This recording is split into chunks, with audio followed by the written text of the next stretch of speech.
Dog walkers.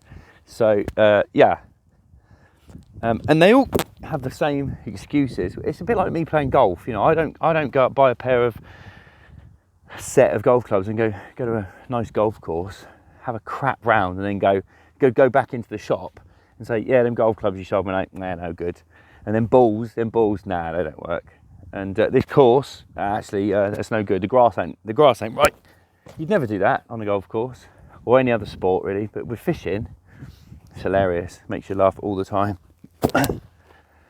The minute someone doesn't catch, but they've spent money, you see, they spend money. They go and buy a smart rod and reel and tenner's worth of bait, and they put all their reliance on that and put it all together, chuck it in the lake and go, well, I've been here 3 hours, I haven't caught nothing. It says in the Angling Times there's 40 in here, or you know, it's not just carp, obviously, but the same applies. And it's so funny, and I've been doing this all my life, and you just get it all the time, every day. And you bite your tongue and you crack on, and you're supportive of the people there. But there's always, and it's every time. And people, sometimes we go to places and they'll apologise. Oh, sorry about him.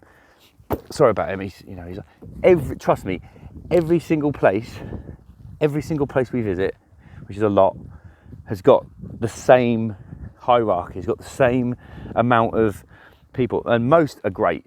You know, let's not take that away. Most are fantastic. Most angling clubs are normally split. So you get an angling club on it with a committee, and it'll be split into normally 2 factions, or 3 really. One that don't give a shit, they just want to pay the money and go fishing. Because for them, fishing's a pastime. It's just a nice way to get out in the country, chill out, you know, and just relax, which is what it is for me, in all fairness. The other 2 are ones that really want to push the club forward. They can see what's going on, especially nowadays with the internet, with people like me banging on and everyone else banging on about, oh, you should do this. Although, I don't try and sell stuff. It's just products that aren't really going to work. We just sort of say, look, this is what we've found, do this. Anyway, but then there's the other ones who go, no, it's been like this for 20 years. We're going to leave it. We don't need to do any work. We don't need to do anything. We'll just carry on as we are. But there's fish dying. Oh, well, that's nature. Well, there's a lot of fish dying. Well, that's fine. We'll just put some more in next year. That's the ones I have a problem with, because eventually they ring people and they ask for advice, and you tell them and they're not happy about it. And a lot of it is pride. They think, well, I should have been doing this years ago. And then when you write to them, sometimes they get a bit annoyed. But all you can do is be honest. You know, you have to be honest with people. You have to give your honest opinion based on what you know, factually, what you know from experience, and how you think you'd progress, whether it be from a fishery management point of view or just a running the business point of view. Because you get to see so much travelling the country. It's you just get to see so much. So it's a bag of shit there, nice. And some people do get a bit annoyed initially. You know, I've got a lot of really good clients now who I've worked for years and years and years, who initially are probably upset, not intentionally obviously, but you can't help it. You know, if it's what you do forever, it'd be like me going into someone else's business and standing there saying, well, this is rubbish, this isn't easy, this isn't what I thought it would be. And you go, well, no, you know, you have to understand this and this. These are the basics. Here, A, B and C. And once you get the basics of anything, you can start to understand, if you're willing to take that on. If you're not, and you're pie in the sky, your head's in the clouds and all that stuff, you're not going to learn very quick. It's going to cost you a lot of money. And some people have got a lot of money, and they can chuck money at all these different avenues trying to get their carp really big, really quickly. Or they can get these instant fish, whatever. That's fine, absolutely fine, no problem with that at all. Fishing's for everyone. And you've got to remember that, fishing's for everyone. Not just for people who dictate what makes a carp look good online. Or, you know, what makes fishing acceptable, or what, you know, we've all got opinions.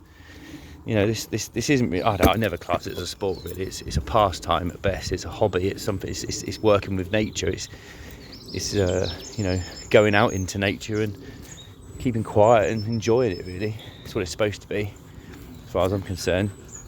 But obviously, it's a business too. So a lot of people make their money out of fishing and angling and fishery management, like I do. I always have done, and I'm very lucky to do so. But I've always had a massive problem with putting that first, putting the fact, we come home, every day we come home, you're not saying, oh, I should have screwed loads of money out of them for sold them a load of fish. Some people tell me I should be doing that, but at the end of the day, I don't. I get frustrated. I'm like, why won't they do this? Why won't they spend a little bit of money on plants or Siltex or dredging or take things seriously? And they say, oh, we haven't got the money to do that. But then within a week, 2 weeks, a month, you've learned that they've bought 5-6 grand's worth of fish. And I've felt exactly the same way for 25 years now.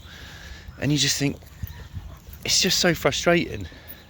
A bit like the dog gets frustrated when I don't kick the ball. And eventually they'll come back to you anyway and go, oh yeah, we bought some fish last time and you did say don't, you did say do this, and eventually they died. And you're like, yeah, but if you'd have just taken, it's not what I say, all I do is stick to the basics, do them properly, just cut out all the nonsense. A lot of people will tell you, if you want me at your fishery, I'm just going to be honest with you. But it's so frustrating.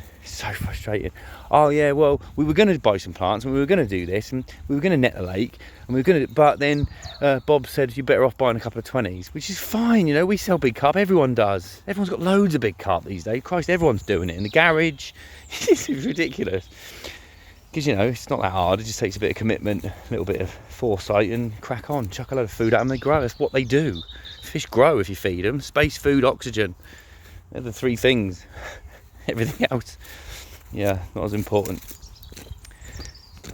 So you end up with that situation where I go places, and the ones I love are clubs where you go and you have to be honest with them.